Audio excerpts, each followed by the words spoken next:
زندگی سے محبت ہمیں اندھا بہرا بنائے رہتی ہے اور جزا و سزا سے غفلت اس سے بھی زیادہ سنگین ہے۔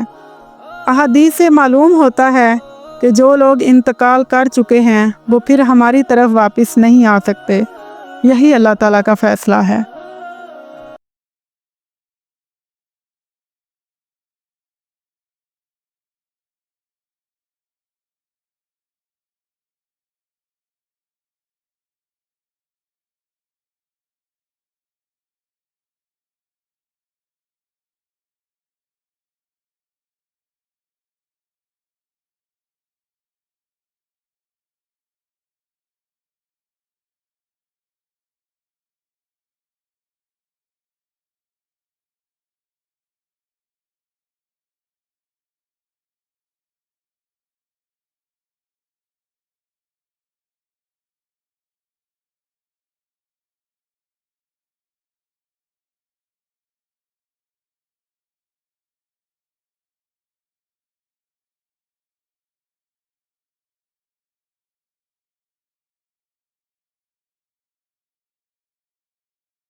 انسان کی عاجزی و بے بسی اور لاچاری دیکھیے۔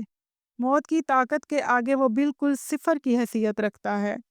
موت زندگی کا پردہ چاک کر دینے والی ہے، اس کے باوجود زندگی سے محبت ہمیں اندھا بہرا بنائے رہتی ہے اور جزا و سزا سے غفلت اس سے بھی زیادہ سنگین ہے۔